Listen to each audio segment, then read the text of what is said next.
Dear student, you are most welcome to our educational channel mechanical Pandit. और मैं आपके प्यारे पांडे सर आज बात करने वाले हैं कैरेक्टरिस्टिक्स कर्व। अब पूछिएगा सर कैरेक्टरिस्टिक्स कर्व क्या होता है? तो बेसिकली कैरेक्टरिस्टिक्स मतलब जैसे बोलते हैं ना कि उस फलाना आदमी का कैरेक्टर अच्छा नहीं है, कैरेक्टरिस्टिक्स वाला आदमी नहीं है, ये वही कैरेक्टरिस्टिक्स है। लेकिन ये कैरेक्टरिस्टिक्स आज कहाँ पढ़ेंगे हम लोग? मैकेनिकल वाइब्रेशन में और कहीं नहीं। कहां पर? मैकेनिकल वाइब्रेशन में। तो बोलिए सर मैकेनिकल वाइब्रेशन में कैरेक्टरिस्टिक्स इक्वेशन कहां है जिससे कर्व पढ़ेंगे? तो बेसिकली कैरेक्टरिस्टिक्स इक्वेशन हम कई बार बता चुके हैं इसके पहले भी, और जस्ट इसके पीछे दैट मीन्स कि ये लेक्चर नंबर हमारा 45 है। लेक्चर नंबर 44 में एक बहुत इंपॉर्टेंट इक्वेशन हुआ था, वेरी वेरी इंपॉर्टेंट इक्वेशन हमने लिखा भी था कि equation of motion for forced vibration, equation of motion for damped forced vibration. ध्यान दीजिए, वाइब्रेशन की यदि शादी हुई थी, इसके दो बच्चे थे, बताया था हमने, फ्री एंड फोर्स्ड। फ्री का इक्वेशन हमने सॉल्व किया था और फोर्स्ड का भी इक्वेशन सॉल्व किया था। फ्री और दूसरा एक था इसमें देखिए फ्री और फोर्स्ड, ठीक है।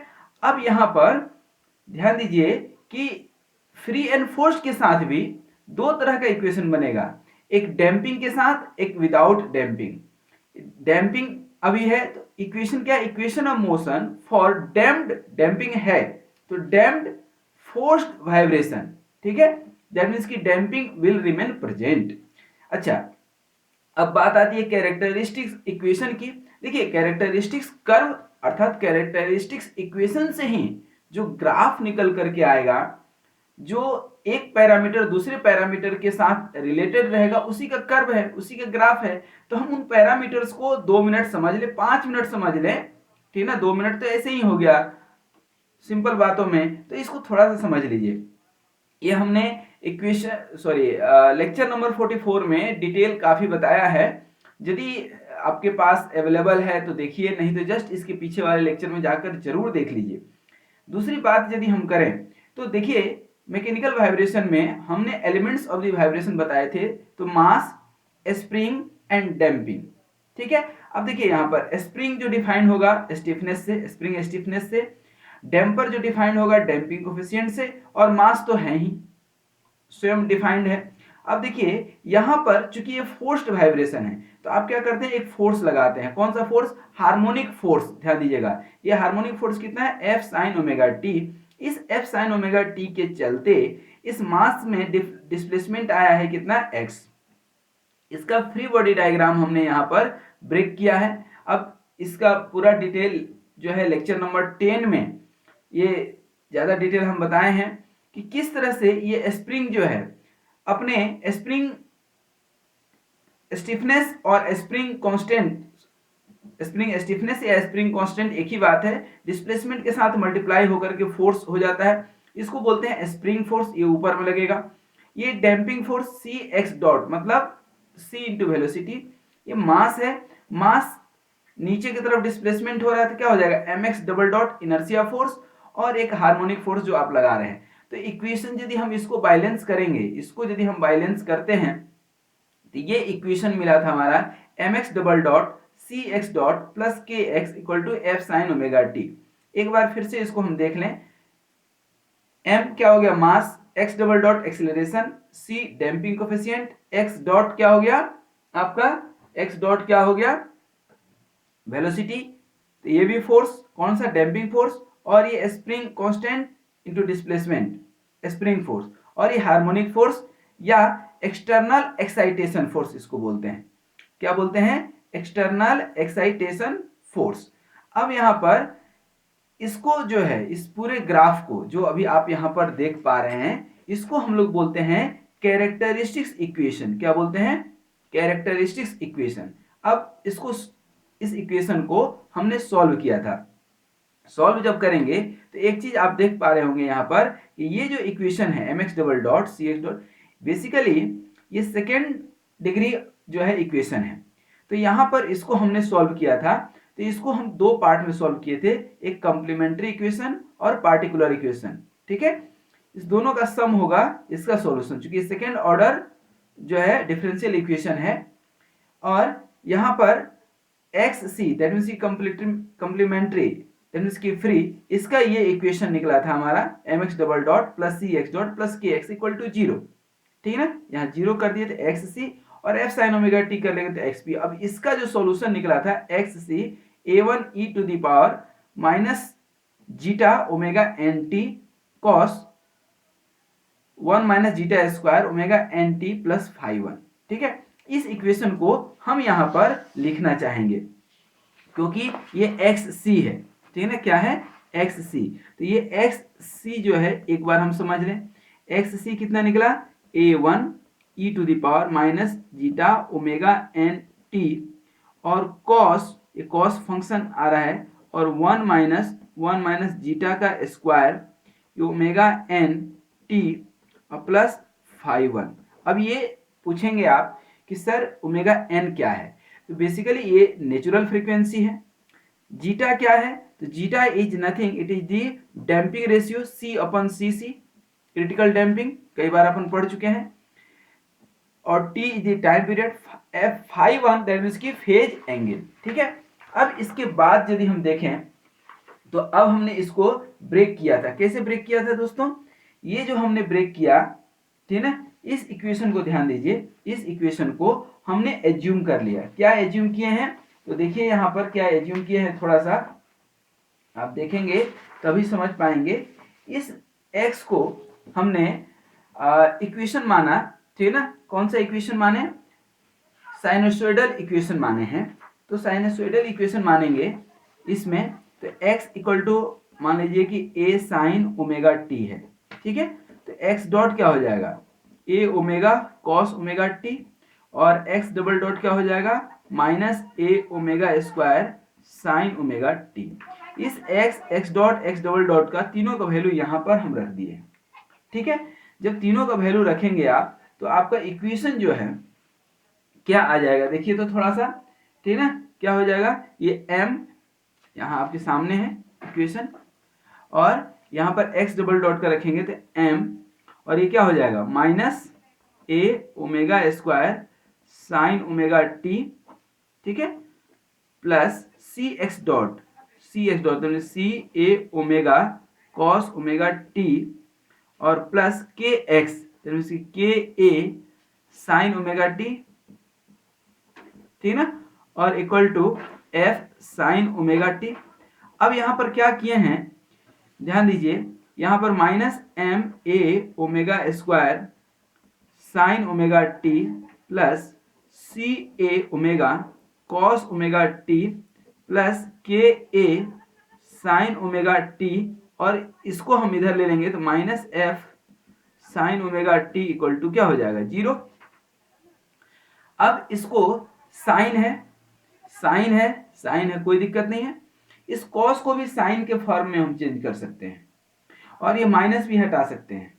कैसे, थोड़ा सा देखिए, माइनस साइन ओमेगा टी को हम क्या लिख सकते हैं, ये एम ए ओमेगा स्क्वायर, ठीक है ना, sign omega T minus sine omega T को क्या लिख सकते हैं आप, साइन और ओमेगा टी माइनस फाइव और प्लस पाई कर सकते हैं। ओमेगा टी को, साइन ओमेगा टी को हम omega T minus five plus पाई कैसे किए, ध्यान दीजिएगा, फाई जो है हमने यहाँ माना है, नहीं मानना है तो आप छोड़ सकते हैं, यहाँ पे नहीं माने हैं आप, जो है यदि ओमेगा टी प्लस फाइव यहाँ पर लिखते या ओमेगा टी माइनस फाइव लिखते तो यहाँ पर हम लिखते, अभी हम लिख लेंगे, ठीक है, कोई दिक्कत नहीं है। फिर यहाँ पर देखिए तो सी A W cos omega T की जगह पर क्या लिखना पड़ेगा आपको, sine omega T plus pi by two लिख सकते हैं, प्लस ये के ए साइन ओमेगा टी तो है ही अपनी जगह पर, और ये एफ साइन ओमेगा टी भी है। तो देखिए इससे क्या हो गया, फायदा क्या है, सभी साइन के फॉर्म में आ गए, ठीक है, सभी साइन के फॉर्म में आ गए। यदि हम x इक्वल टू जो हम बोल रहे थे a साइन और ओमेगा टी माइनस फाइव ले लें, ठीक है ना, ये कब लेंगे हम, ठीक है ना, जरा समझिएगा, ये कब लेते हैं कि यदि आपका ये ग्राफ है, एक जो है आपका ये ओमेगा टी हो गया, ये क्या है ओमेगा टी, और एक इधर आ गया, मतलब ये कितना हो गया फाइव, तो ये कितना हो गया, इतना से मूव हो गया नीचे की ओर, तो ये क्या हो जाएगा, ओमेगा टी माइनस फाइव होगा कि नहीं, बताइए क्या हो गया, ओमेगा टी माइनस फाइव। ठीक है, अब यहां पर इसी को x equal to a sine omega T minus five को इस इक्वेशन में हम रखेंगे, तो कुछ नहीं, ओमेगा टी की जगह ओमेगा टी माइनस फाइव आ जाएगा। और इक्वेशन क्या आएगा वह भी हमने जो है लास्ट लेक्चर नंबर 44 में हमने डिराइव किया था, यही इक्वेशन आएगा। अभी हम इसको समझाएंगे। ये इक्वेशन आ गया आपका, देखिए यही इक्वेशन जो है जो हम लिखे हैं, यही इक्वेशन यहाँ पर आ गया। ये हो गया कैरेक्टरिस्टिक्स इक्वेशन, और इसके लिए ही हमने ये ग्राफ प्लॉट किया था। ये रेफरेंस वैल्यू ले लिए, और ये जो है देखिए एम ए omega square sine omega T minus five plus pi. सबसे पहले हम क्या करते हैं, ये एफ साइन ओमेगा टी को पहले एक बार थोड़ा समझ लीजिएगा, ये एफ साइन ओमेगा टी, तो पहले हम एफ ले लिए, ठीक ना। यहां पर मैं ब्रेक कर देता हूं, समझ लीजिएगा, ठीक ना। यहां इक्वेशन क्या होगा, एक अलग पेज पे हम आपके लिए कर देते हैं। इक्वेशन देखिएगा, इसको हम लिखेंगे तो क्या हो जाएगा, एम ए ओमेगा स्क्वायर साइन, अब ओमेगा टी की जगह ओमेगा टी माइनस फाइव रखेंगे, तो ओमेगा टी माइनस फाइव अब प्लस पाई, ठीक है, plus C A W omega है, ठीक ना। ये क्या है, sine omega T minus five अब प्लस पाई बाई टू, और यहां पे क्या हो जाएगा, के ए sine omega T minus five और minus sine omega T equal to zero. यहां पर ओमेगा टी ही रहेगा, ओमेगा टी माइनस फाइव यहां पर नहीं आएगा, ध्यान दीजिएगा। इसलिए नहीं आएगा क्योंकि यही रेफरेंस वैल्यू हम माने हैं।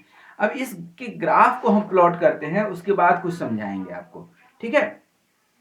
यहां पर ध्यान दीजिए, ये हमने रेफरेंस ले लिया, इसी को आप समझ जाएंगे, ठीक है ना, क्योंकि इक्वेशन तो सॉल्व करने नहीं जा रहे हैं हम, सिर्फ ग्राफ प्लॉट करके आपको समझाने की कोशिश कर रहे हैं, ठीक है। सबसे पहले इस एफ साइन ओमेगा टी को देखिए, एफ साइन ओमेगा टी, ये एफ साइन ओमेगा टी क्या हो जाएगा, ये आपने ले लिया, और ये एंगल कितना हो गया आपका, ओमेगा टी, और माइनस में है तो इस ये डायरेक्शन ले लीजिए, कोई भी एक डायरेक्शन आपको फॉलो करना है। उसके बाद ओमेगा टी माइनस फाइव, अब इसको, ठीक ना। अच्छा, ये वैल्यू कितना हो गया, एफ, ठीक है।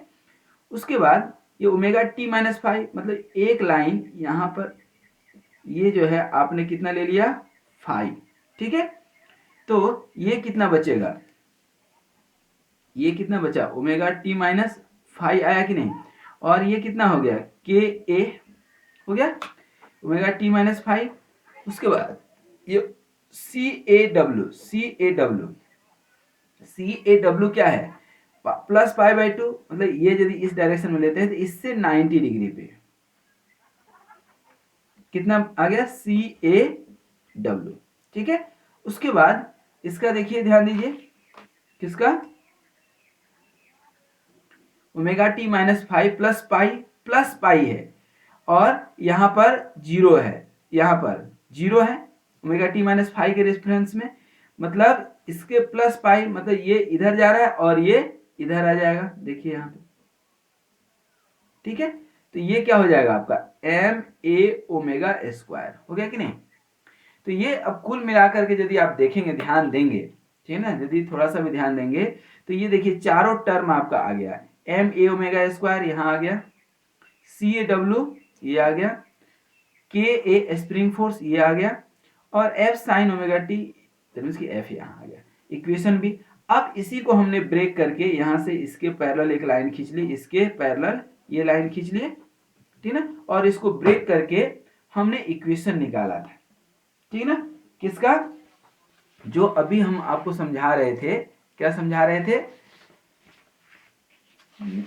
जो हम समझा रहे थे कि ये इक्वेशन एक्स सी प्लस एक्स पी, तो एक्स पी भी तो मानेंगे, ठीक ना। तो इस एक्स पी को मान करके ही हमने यहां पर इक्वेशन लिया था, ठीक ना। तो यहां पर ये एक्स सी हो गया, अब इसका इक्वेशन निकालेंगे, ठीक ना, एक्स पी, ठीक ना, एक्स पी कब, जब आपका एफ साइन ओमेगा टी है, ठीक है। और यही एक्स पी इक्वल टू हम क्या माने थे, क्या माने थे, आपका ए साइन ओमेगा टी माइनस 5। ठीक है, तो अब सॉल्यूशन क्या था हमारा, x equal to x C plus x p, ये इक्वेशन था। इसको जब सॉल्व करेंगे, ठीक ना, तो पहले तो एक्स पी निकालना था। एक्स पी कितना आया था, तो एक्स पी आ गया था आपका, ठीक ना, ध्यान दीजिएगा और इसको याद भी रखिएगा। क्या आया था, x s sine omega T minus 5 upon square root 1 minus r का स्क्वायर प्लस 2r जीटा का होल स्क्वायर।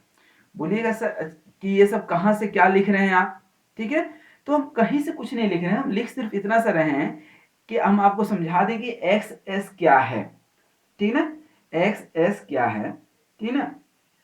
तो basically x S is the आपका एम्पलीट्यूड, नथिंग एल्स। आर क्या है, ठीक ना, तो इट इज बेसिकली, आर क्या है, फ्रीक्वेंसी रेशियो, याद रखिएगा। आर क्या है, omega upon omega n. Omega क्या है आपका, फ्रीक्वेंसी ऑफ द सिस्टम, और ओमेगा एन क्या है, नेचुरल फ्रीक्वेंसी।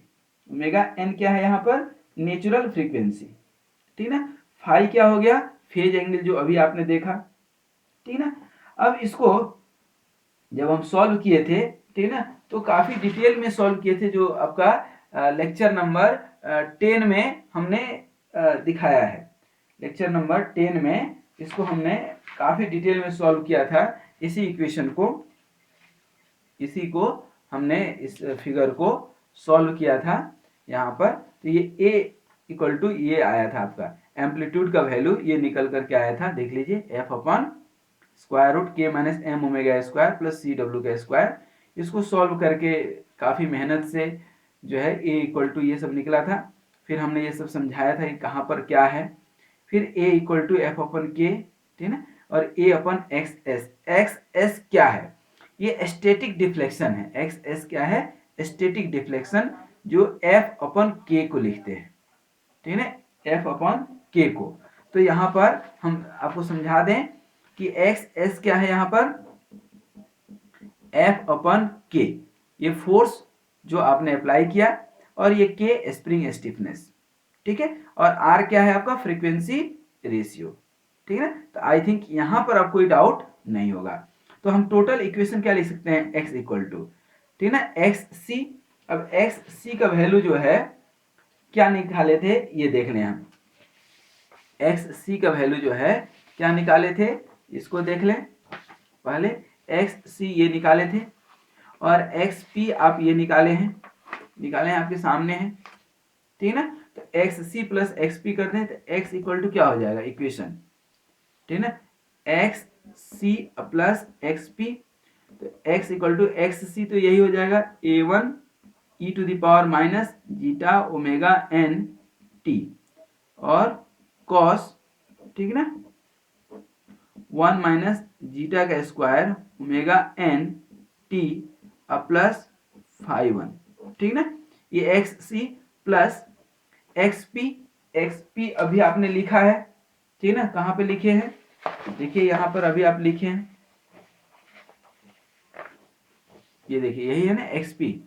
यही एक्स पी का वैल्यू हम रख दें, क्या है, x s sine omega T minus 5 upon 1 minus are square plus 2r zeta का होल स्क्वायर, ठीक है। तो ये इक्वेशन निकल गया आपका।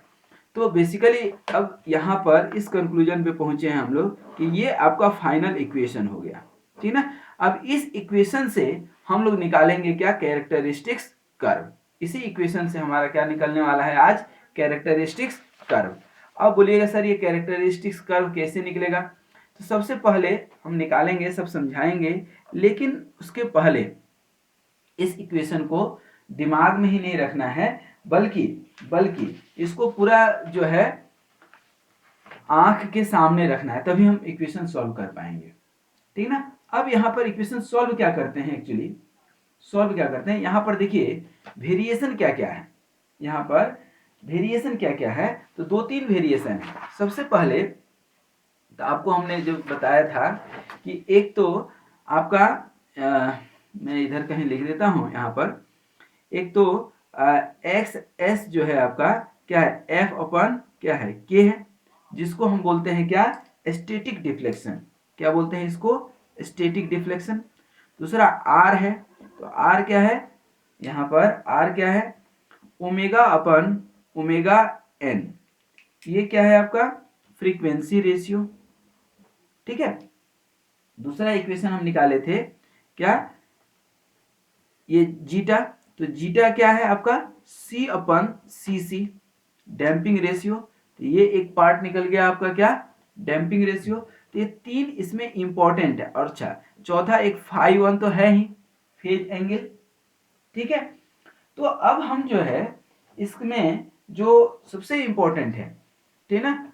अच्छा इक्वेशन जब x का निकाले थे, जब x का इक्वेशन निकाले थे, तो वो भी इक्वेशन ध्यान दीजिए क्या निकाले थे, यहाँ पर इक्वेशन जो निकाले थे, ठीक ना, क्या निकाले थे, देखिए इसी से, ठीक है, a इक्वल टू जो निकाले थे हम क्या, a मतलब आपका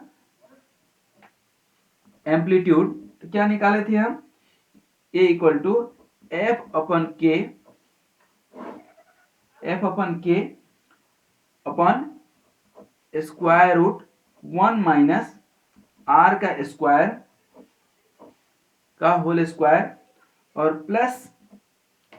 प्लस क्या है 2r जीटा का स्क्वायर, ये निकाले थे हम।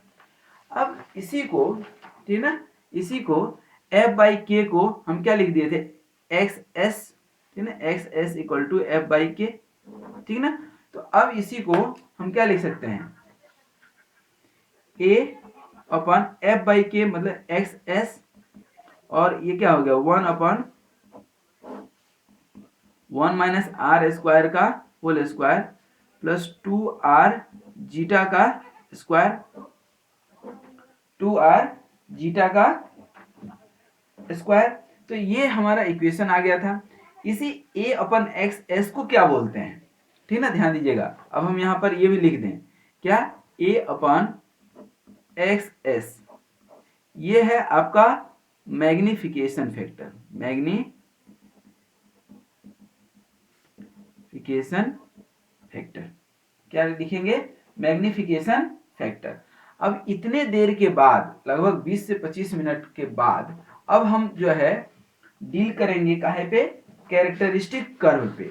अब कैरेक्टरिस्टिक्स कर्व पे, अच्छा इसमें एक इक्वेशन और लिखना भूल गए, ये फाई का वैल्यू भी निकला था, ये फाई का भी वैल्यू निकलेगा। तो फाई का वैल्यू क्या निकला था, ठीक ना, फाई का वैल्यू निकला था आपका, फाई का जो वैल्यू निकला था 2r जीटा, ठीक ना, अपन 1 माइनस आर का स्क्वायर, ठीक ना, ये आपका फाई का वैल्यू निकला है। ठीक है। अब इसी के हेल्प से हम लोग निकालेंगे क्या, कैरेक्टरिस्टिक्स कर्व। अच्छा एक इक्वेशन और निकला था, याद कीजिए थोड़ा सा, ये अपन एक्स एस तो निकाले थे, आर यदि आर क्या हो जाए, आर यदि आर की वैल्यू 1 हो जाए, दैट मीन्स कि if W equal to W N, then frequency ratio क्या हो जाएगा 1, मतलब condition of the resonance, condition of क्या हो जाएगा, रेजोनेंस। अब रेजोनेंस की कंडीशन जब आ जाएगी तब क्या हो जाएगा, a upon x S equal to 1 upon, तो 0 हो जाएगा, ये 1 हो गया, ऊपर में है ये स्क्वायर रूट पे है, तो 1 अपन 2 zeta.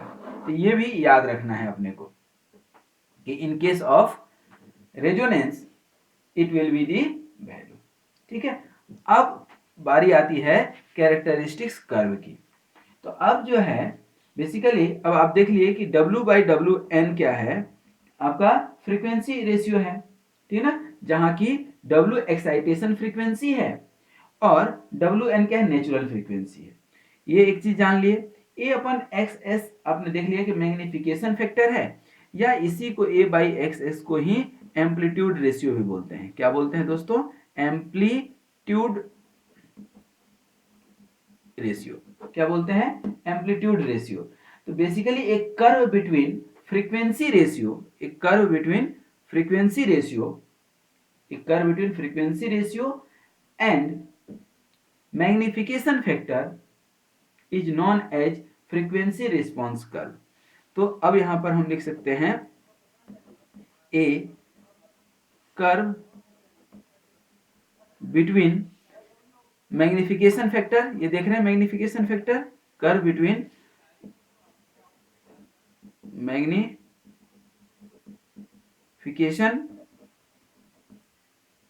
Factor and a curve between magnification factor and frequency ratio R, frequency ratio and frequency ratio is known as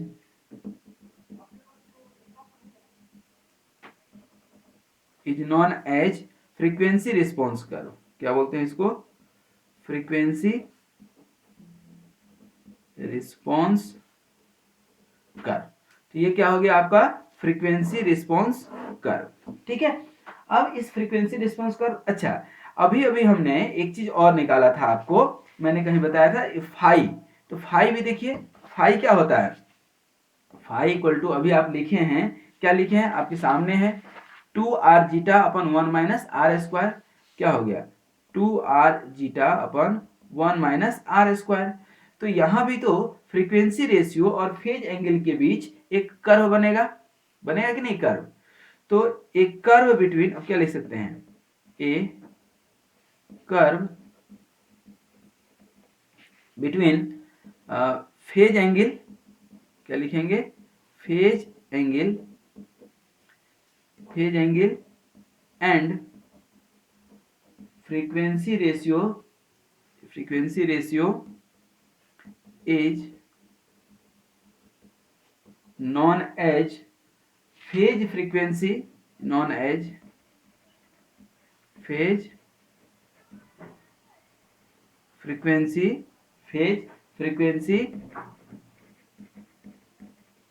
response curve, phase frequency response curve. ठीक है, ये फेज फ्रीक्वेंसी रिस्पॉन्स कर्व हो गया। ठीक है, तो आज लेक्चर में बेसिकली ये frequency response curve and phase frequency response curve draw करना सीखेंगे हम लोग। तो देखिए कितना आसान है। अब देखिए बेसिक कॉन्सेप्ट आप समझ गए, ठीक ना? तो सबसे पहले फ्रीक्वेंसी रिस्पॉन्स कर्व हम देखें, ठीक ना? फ्रीक्वेंसी रिस्पॉन्स कर्व देखेंगे यहां पर, तो देखिए एक चीज आप समझेंगे, फ्रीक्वेंसी रिस्पॉन्स कर्व। अब यहां पर हम लिख ले क्या? फ्रीक्वेंसी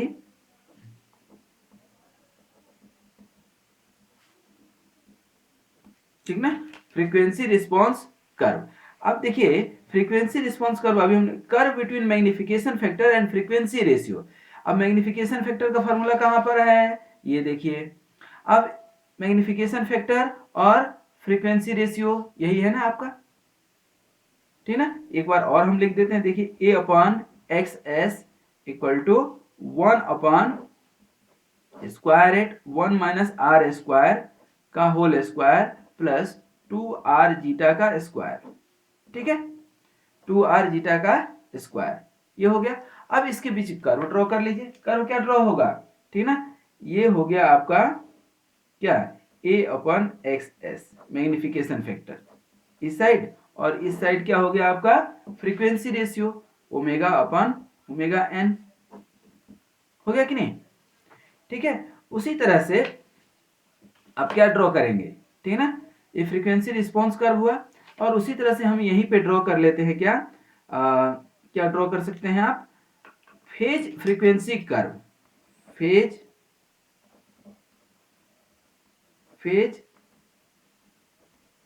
फ्रीक्वेंसी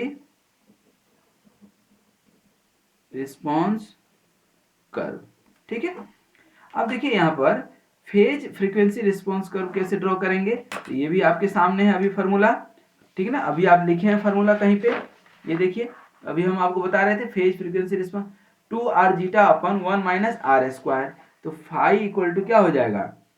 2r जीटा अपन क्या हो जाएगा? 1 माइनस आर स्क्वायर। ठीक है, अब इसमें भी जो है आप कर्व ड्रॉ कर लेंगे यहाँ पर, बस इतना ही अपने को समझना है, ठीक है ना, यही मेन है। ये क्या हो जाएगा, W/WN का हॉरिजॉन्टल एक्सिस और ये फाई फेज एंगल हो गया। अब देखिए यहाँ पर दो तीन चीज यहाँ पर समझना बहुत जरूरी है, जो ठीक ना, जो बहुत ही जरूरी है। देखिए अब यहाँ पर एक एक वैल्यू हम रखते जाए। सबसे पहले ठीक ना, यहाँ पर ध्यान दीजिएगा, यहाँ पर r इक्वल टू जब हम 1 रखेंगे, ठीक ना, सबसे पहले r इक्वल टू पे यहाँ पर 0 रखें, r इक्वल टू पे 1 रख दीजिए, तो ये 1 पे, ठीक ना। अच्छा, जीटा का भी तो कुछ वैल्यू रखेंगे हम, सिर्फ जो है r इक्वल टू 1 रखेंगे तो ये 1 हो गया। जीटा का वैल्यू क्या होगा, जीटा का भी वैल्यू तो रखेंगे हम, ठीक ना।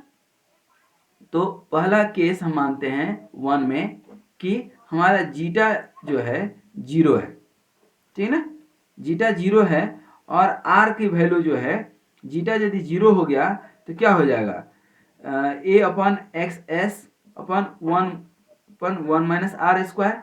अब ये वैल्यू क्या हो जाएगा, छोटा होते जाएगा।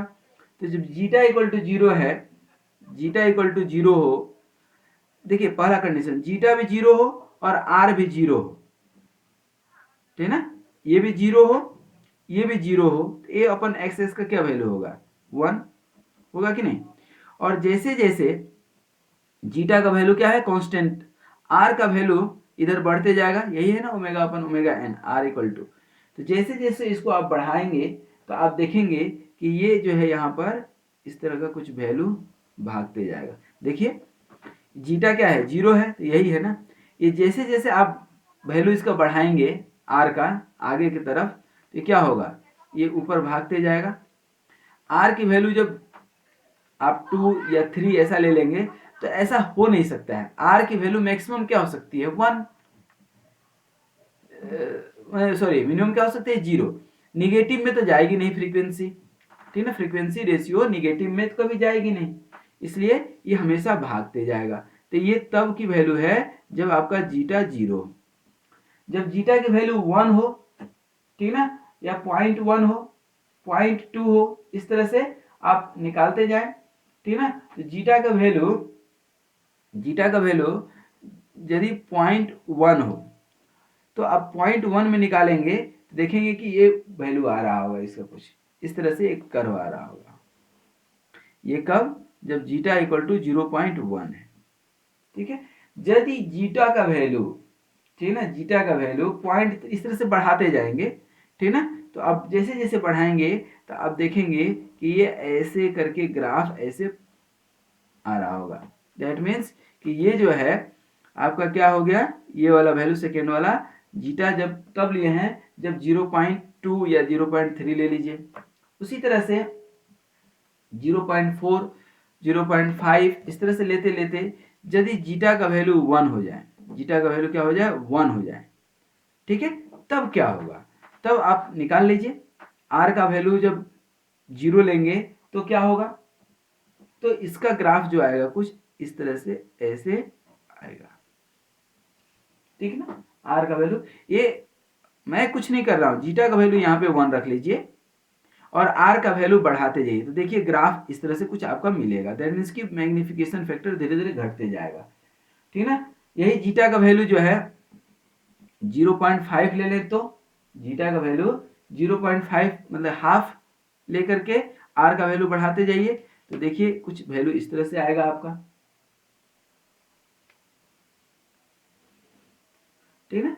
ये दैट मीन्स कि इस तरह से फ्रीक्वेंसी रेशियो यहाँ पे 1 था, ये 2 हो जाएगा, ये 3 हो जाएगा, ठीक है ना। तो आप जितना फ्रीक्वेंसी रेशियो बढ़ाएंगे, ठीक है ना, ऑब्वियसली ये डिनोमिनेटर में है, तो ये मैग्निफिकेशन फैक्टर क्या होते जाएगा, कम ही तो होगा ना, तो ये कम होते जाएगा। इसी तरह से और बढ़ाएंगे तो इस तरह से ये कम होते जाएगा, इसी तरह से बढ़ाएंगे तो ये ऐसे जाएगा। तो ये कर्व क्या बोल रहा है, तो ये मेरा कुल मिलाकर के आधे घंटे का जो लेक्चर था उसका कुल मिलाकर के ये था कि ये इक्वेशन आपको जो है कॉन्सेप्ट इसका क्लियर होना चाहिए, ठीक ना। तो ये चीज एक हो गया, ठीक ना। यहां पर आप देखेंगे कि ये जो एम्पलीट्यूड रेशियो है, जिसको मैग्निफिकेशन फैक्टर बोले थे, is below unity for all values of damping, ठीक है ना, all values of the damping which is जो है यहाँ पर आप निकालेंगे तो zeta equal to, that means कि जीटा यदि आप 0.7 या इससे ज़्यादा लेते हैं, ठीक है ना, 0.7 या इससे ज़्यादा लेंगे तो आपकी ये नीचे ही आएगी। जैसे ये जीटा इक्वल टू कितने पे निकाले थे, मान लीजिए कि 1 पे, ठीक है ना, ये 1.5 पे, ये 2 पे, इसी तरह से 5, जीटा इक्वल टू मान लीजिए कि 5 है तो इसको आप लेंगे तो ये ऐसे चले जाएगा, दैट मीन्स कि ये 5 पे। तो इस तरह से आप जीटा का वैल्यू जैसे जैसे बढ़ाएंगे वैसे वैसे एम्पलीट्यूड रेशियो कम होते जाएगा। कहने का मतलब है कि किसी व्हीकल में ये एम्पलीट्यूड रेशियो बढ़ाएंगे आप, दैट मीन्स कि डैम्पिंग रेशियो बढ़ाएंगे, डैम्पर लगाएंगे प्रॉपर, तो आपकी एम्पलीट्यूड कम होगी, मतलब वाइब्रेशन बिल्कुल नेग्लिजिबल होगा, ठीक है ना, बिल्कुल नेग्लिजिबल होगा। उसी तरह से यहाँ भी ये ग्राफ देखिए, यहाँ भी जो है फ्रीक्वेंसी रेशियो का कर्व निकाले थे। अब यहाँ भी थोड़ा फ्रीक्वेंसी रेशियो देखिए, ये मान लीजिए कि फ्रीक्वेंसी रेशियो 1 है, इधर 2 है। अब इस इक्वेशन में क्या होगा, जब जीटा इक्वल टू 0 हो तो फाई इक्वल टू 0 होगा, कोई दिक्कत नहीं है, ठीक है ना। अब यहाँ पर जीटा इक्वल टू मान लीजिए 1 है, 1 है, ये आप जीटा 1 पे रखेंगे और r इक्वल टू 0 रखेंगे तो ये तो 0 ही होगा, मतलब कि यहाँ पर आप कुछ भी वैल्यू रखेंगे तो ये स्टार्ट तो हर कंडीशन में r यही 0 से स्टार्ट होगा, ठीक है। इस वाले कंडीशन में नहीं था, r जब 0 था तो भी इसकी वैल्यू 1 थी, ठीक है। यहाँ पर r 0 रखेंगे तो ये जीटा, और जीटा 0 है तो ऑटोमेटिक यही 0 ही जाएगा, कोई जो है आगे। अब जीटा इक्वल टू जो है 1 हो गया, ठीक है ना, जीटा इक्वल टू 1 हो गया या जीटा इक्वल टू 0 हो गया, सब अलग अलग वैल्यू हम रखते जाएंगे, ठीक है। तो आप जीटा इक्वल टू 1 रखेंगे, जीटा इक्वल टू 1 और r इक्वल टू 1 रखेंगे तो क्या आ जाएगा, 0। आप देख लीजिए, तो r इक्वल टू 1 पे और जीटा इक्वल टू 1 पे, नहीं देखिए यहाँ गलत हो रहा है, जीटा इक्वल टू 1 रखें, r इक्वल टू 1 रखेंगे आप तो ये क्या हो जाएगा, 0 डिनोमिनेटर में तो इन्फिनिटी आ जाएगा ना, ये इन्फिनिटी आ जाएगा, ठीक है, ये ध्यान रखिएगा। तो ये इन्फिनिटी पे जाएगा, ठीक है ना, ये चीज ध्यान रखिएगा, ठीक है। उसी तरह से, और ये तो आपका 90 डिग्री हो गया, ये π/2 और ये पाई। अब इसको बढ़ाते जाइए, जीटा इक्वल टू जो है आप एक मिनिमम वैल्यू रखिए, मान लीजिए कि जीटा इक्वल टू 0.1 रखते हैं तो क्या होगा, तो 0.1 रखेंगे तो देखिए इसको इस तरह से बढ़ते हुए कुछ इस तरह से जाएगा, ठीक है ना, ये जस्ट ऐसे जाएगा, आगे बढ़ेगा। उसी तरह से जीटा का वैल्यू 0.2 रखिए, 0.3 रखिए, 0.5 रखिए, ठीक है ना, जीटा का वैल्यू 1 रखिए तो 0 का वैल्यू रखेंगे तो ये ऐसे जा रहा होगा, ठीक है ना। जीटा का वैल्यू मान लीजिए कि इक्वल टू 5 रखिए और फिर जीटा का वैल्यू 5 और आर का वैल्यू बढ़ाते जाइए, आर का वैल्यू बढ़ाते जाइए। तो देखिए आर का वैल्यू आप बढ़ाएंगे तो इस हाफ में पॉजिटिव रहेगा, जब तक 1 का वैल्यू, आर का वैल्यू 1 से कम रहेगा तब तक तो 5 पॉजिटिव रहेगा, और जैसे ही ऊपर जाएगा, ठीक ना, तैसे ही ये निगेटिव हो जाएगा, मतलब नीचे की ओर। इधर जो ऊपर रहेगा वो इधर नीचे जाएगा और इधर जो नीचे रहेगा वो इधर ऊपर जाएगा, ध्यान दीजिएगा, जो इधर रहेगा वो उधर ऊपर जाएगा और जो इधर ऊपर रहेगा वो इधर नीचे जाएगा, ठीक है ना। ये चीज जो है थोड़ा सा ध्यान देने वाली बात है, ठीक है। यहां तक आई थिंक कि कोई दिक्कत नहीं होगी। अब देखिए यहाँ पर एक चीज और, यहाँ पर कि जो हमारा इक्वेशन था, ठीक है ना, कौन सा इक्वेशन, जो हमारा मेन ग्राफ था, जो ग्राफ हमने आपको प्लॉट किया था, बताया था, ये ग्राफ, ठीक है ना। अब इस ग्राफ का क्या रिलेशन होगा, इस ग्राफ का भी कुछ कंडीशन होगा, ठीक है ना। यहाँ भी इक्वेशन तो आपके सामने है, ये इक्वेशन है आपके सामने, ठीक है। अब यहाँ पर ये ग्राफ के लिए 3 कंडीशन होगा, ये ग्राफ जो है ये आपने निकाला, तब क्या कंडीशन होगा, जब देखिए रेशियो जो फ्रीक्वेंसी रेशियो है क्या हो सकता है, 3 कंडीशन, या तो लेस देन 1 हो, या इक्वल टू 1 हो और ग्रेटर देन 1 हो, यही 3 कंडीशन होगा ना। तो सबसे पहला कंडीशन हम लेते हैं जब r omega upon omega n very very lesser than 1 हो, ठीक ना, लेसर देन 1 हो, ठीक ना। तो यहाँ पर ये ग्राफ आप बनाएंगे। ग्राफ कैसे बनाएंगे, तो इस इक्वेशन में आप रखेंगे, बेसिकली इस इक्वेशन में आप रखेंगे, ठीक है, या इस इक्वेशन में आप रख करके देख लीजिए, किसी भी इक्वेशन में। तो यहाँ पर आप ग्राफ बनाएंगे तो देखेंगे कि ये जो है जब ओमेगा अपन ओमेगा एन बहुत कम आया तो फाई का वैल्यू कितना आया था, ठीक है ना, फाई हम निकाले थे 2r फाई, देखिए 2r zeta upon 1 minus are square.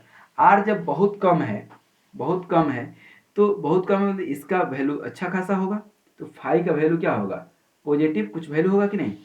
तो ये के ए जो आपके सामने ही है, के ए, ये के ए जाएगा, और चूंकि फाई पॉजिटिव है, ठीक है ना, तो ये एफ,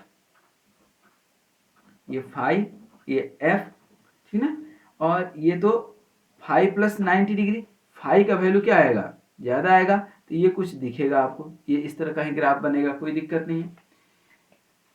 यदि यहीं पर, ठीक है ना, W upon W N equal to 1 आ जाए तो ये क्या हो जाएगा, फाई तो क्या हो गया, जीरो, फाई क्या हो गया, या तो जीरो होगा, और फाई यदि जीरो हो गया मतलब साइन पाई, ठीक है ना, ओमेगा टी डायरेक्ट आएगा।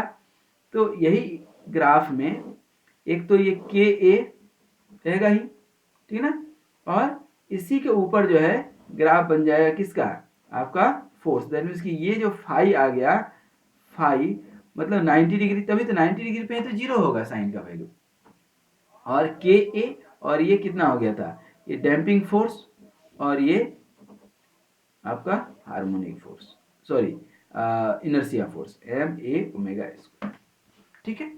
उसी तरह से जो है यदि W upon W N greater than equal to 1 हो जाए तो क्या होगा, ठीक है ना।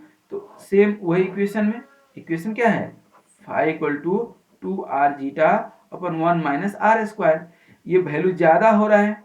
अब ज़्यादा मतलब क्या, ज़्यादा मतलब क्या, निगेटिव। इसमें क्या हो जाएगा कि यहाँ पर इस कंडीशन में inertia force will increase very rapidly and its magnitude is very large. तो damping and inertia force are will be very small in magnitude. अब ये स्प्रिंग फोर्स हो गया, ये क्या हो गया, डैम्पिंग फोर्स, और ये एम ओमेगा स्क्वायर क्या हो जाएगा, निगेटिव, दैट मीन्स कि ये जो है 90 डिग्री से ऊपर आता है तो क्या आता है, निगेटिव। ये फाई का वैल्यू 90 डिग्री से, यहाँ तो 90 डिग्री हो गया था आपका जब इक्वल टू 1 था, ठीक है ना। तो ध्यान दीजिए जब फ्रीक्वेंसी रेशियो कम रहेगा तो ये फाई का वैल्यू है, मतलब इनके बीच 90 डिग्री से कम है, ये 90 डिग्री हो गया जब फ्रीक्वेंसी रेशियो 1 हुआ, और ये जब निगेटिव हो जाएगा फ्रीक्वेंसी रेशियो तो ये हो गया, मतलब 90 डिग्री से ज़्यादा, ठीक है ना। ये आपका एफ हो गया, ये इनर्शिया फोर्स हो गया, और ये सी डब्ल्यू ए हो गया, ये के ए हो गया, ठीक है ना। तो ये जो है पूरी राम कहानी है अपनी, ये क्या है, पूरी राम कहानी है, ठीक है। तो ये अब जो है जा करके यहाँ पर कैरेक्टरिस्टिक्स कर्व अपना फिनिश होता है। तो अब फिर से लास्ट के 2 मिनट में, जब इतना टाइम हो गया तो लास्ट के 2 मिनट में आपको फिर से समझा दें कि हम लोगों ने स्टार्ट किया था क्या पढ़ना दोस्तों, कैरेक्टरिस्टिक्स कर्व, ठीक है। कैरेक्टरिस्टिक्स कर्व के लिए बहुत जरूरी है कि हम जो है कैरेक्टरिस्टिक्स इक्वेशन समझें, कैरेक्टरिस्टिक्स इक्वेशन फॉर व्हाट, ठीक है ना। तो हमने यहाँ पर बताया था कि कैरेक्टरिस्टिक इक्वेशन फोर्स्ड वाइब्रेशन के लिए निकाल रहे हैं, किसके लिए, फोर्स्ड वाइब्रेशन। तो डैम्प्ड फोर्स्ड वाइब्रेशन, ठीक है ना, इसके लिए हम लोग कैरेक्टरिस्टिक्स इक्वेशन निकाल रहे हैं। मतलब कि ये यदि कोई हमारा स्प्रिंग है और यहाँ पर ये स्प्रिंग स्टिफनेस, और ये डैम्पिंग कोफिशिएंट, और ये मास, ठीक है। अब यहाँ पर इसको यदि डिस्प्लेसमेंट कर देंगे x, ठीक है ना, और यहाँ पर ये f साइन ओमेगा टी के चलते, इस हार्मोनिक फोर्स के चलते ये डिस्प्लेसमेंट हो रहा है, इस हार्मोनिक फोर्स के चलते ये डिस्प्लेसमेंट हो रहा है, ठीक है। तो कुल मिलाकर के कहानी यहाँ पर पहुंची कि इससे हमारा इक्वेशन निकल करके जो आया था mx डबल डॉट प्लस सी एक्स डॉट प्लस के x equal to F sine omega t. और इस इक्वेशन को second degree equation, second order differential equation को सॉल्व करने के बाद ये इक्वेशन मिला था। इस इक्वेशन में ये सारे नोटेशंस हमने बता दिए। उसके बाद ए अपन एक्स एस, ठीक ना, और ए अपन एक्स एस के साथ साथ हमने फाई, ये फेज एंगल, इस दोनों का कर्व हमने निकाला था, ठीक ना। ये दोनों का कर्व हम निकाले तो ए अपन एक्स एस, ये amplitude ratio frequency response curve का ये इक्वेशन निकला था। इस इक्वेशन से हमने ये ग्राफ प्लॉट कर दिए और उसके बाद फेज एंगल और फ्रीक्वेंसी रेशियो के बीच एक जो इक्वेशन होता है, एक रिलेशन होता है, उसको हमने फ्रीक्वेंसी रिस्पॉन्स कर्व बोला था, फेज फ्रीक्वेंसी रिस्पॉन्स कर्व, उसका ये इक्वेशन हमने समझा है। और फिर जाते जाते हमने फ्रीक्वेंसी रेशियो का ये भी कंडीशन निकाल दिया, आपको बता दिया कि ये जो ग्राफ हमने निकाला था किसके लिए, स्प्रिंग फोर्स, ये डैम्पिंग फोर्स और ये इनर्शिया फोर्स, ठीक ना, और ये हार्मोनिक फोर्स, इनके बीच का क्या रिलेशन होगा तब जब फ्रीक्वेंसी रेशियो 1 से बहुत कम हो, 1 के बराबर हो और 1 से ग्रेटर हो। तो आई होप कि ये इक्वेशन आपको बहुत अच्छे से समझ में आया होगा। यदि कहीं डाउट रह गया हो तो इसको एक बार और जरूर देख लीजिएगा। और इससे भी इम्पोर्टेंट है कि इसको आप लेक्चर नंबर 44, ये 44 और 45 दोनों काफ़ी एक दूसरे से को रिलेटेड है, बिल्कुल रिलेटेड है, क्योंकि बेसिकली ये लेक्चर नंबर 44, ये सॉरी 45 लेक्चर नंबर 44 का ही एक्सटेंशन है, क्योंकि लेक्चर नंबर 44 में हमने ये ड्रॉ नहीं कर पाए थे। और इसमें भी हमने आपको बताया कि एक्स सी प्लस एक्स पी, जो आप ये एक्स सी और प्लस एक्स पी जो देख रहे हैं आप, क्या एक्स सी प्लस एक्स पी जो देख रहे हैं ना आप, तो ये एक्स सी और एक्स पी बेसिकली है क्या, ये स्टैटिक होता है और ये जो है ट्रांजिएंट होता है, ठीक है। ये कर्व हमने आपको बताए थे, ठीक है, ये sorry transient and STD state, ठीक है, ये हमने बताए थे आपको, ठीक है। तो ये जो है आपका समय के साथ खत्म हो जाता है और ये समय के साथ बना रहता है, मतलब एक्स सी, मतलब इसको कर्व निकालेंगे आप कौन सा, वाइब्रेशन का, तो इसके लिए और इसके लिए दोनों में अंतर क्या है, इसमें जो एक्स सी के लिए है फॉर एक्स सी, ये ट्रांजिएंट वाइब्रेशन, और ये जो है ऐसे शुरू होगा और धीरे धीरे धीरे धीरे कम होते होते खत्म हो जाएगा। लेकिन जब एक्सपी का निकालेंगे इसका, तो ये जो है क्या होगा, बना रहेगा, ये आपका कांस्टेंट चलता जाएगा, ठीक ना। तो दोनों को मिला करके कुछ इस तरह से बनता है कि एक समय के बाद आपका ये फ्री वाइब्रेशन वाला, दैट मीन्स की ट्रांजिएंट वाइब्रेशन वैनिश हो जाता है, और ये पर्टिकुलर सॉल्यूशन वाला, दैट मीन्स कि ये वाला पार्ट जो है आपका बना रहता है। तो हमारा मेन फोकस यही का होता है कि इसको हम कैसे सॉल्व करें। तो इसको सॉल्व करने का हमने कई सारे तरीके देखे हैं, और इसके प्रैक्टिकल वाइब्रेशन एब्जॉर्बर में भी हम लोग पढ़ेंगे कि कैसे वाइब्रेशन को जो है न्यूट्रलाइज करें, रिड्यूस करें, उसमें ये इंपॉर्टेंट पार्ट है, क्योंकि ये खत्म हो ही नहीं रहा है ना, ये चलते ही जाएगा, ठीक है। तो इसको हमें कम करना है, एम्पलीट्यूड कम करना है, ठीक है ना। दैट मीन्स कि ये वाला जो है वाइब्रेशन जो है, एक तो ये हो सकता है कि ऐसे ऐसे भी खूब बड़ा बड़ा हो जाए एम्पलीट्यूड रेशियो, लेकिन नहीं, अपन कोशिश करते हैं कि कम से कम हो, छोटा छोटा, ठीक है ना, या जीरो हो सके ये, अब जीरो हो नहीं सकता है, ठीक है ना, क्योंकि वाइब्रेशन तो होना है। तो कुल मिलाकर के मैं उस प्रैक्टिकल प्रॉब्लम में नहीं जाना चाहता हूँ, ये जो थियोरेटिकल कॉन्सेप्ट था तो आपका यहाँ पर फिनिश होता है कैरेक्टरिस्टिक्स कर्व का। एंड आई होप कि आपको ये लेक्चर बहुत ज़्यादा समझ में नहीं आया होगा, मैं क्लियर बता दूं, क्योंकि इसमें कॉम्प्लिकेसी थोड़ा सा ज़्यादा है और vibration is itself a tough subject, although you are talented one. और आई होप कि आपको यदि ये 20-30% भी समझ में आया है तो एक बार दोबारा इसको रिपीट करके देखिए, बहुत कंसेप्चुअल है, बहुत इंपॉर्टेंट है, और एग्जाम में इस तरह के क्वेश्चन ही पूछे जाते हैं। तो thank you very much and be happy, healthy and keep smiling. Thank you very much.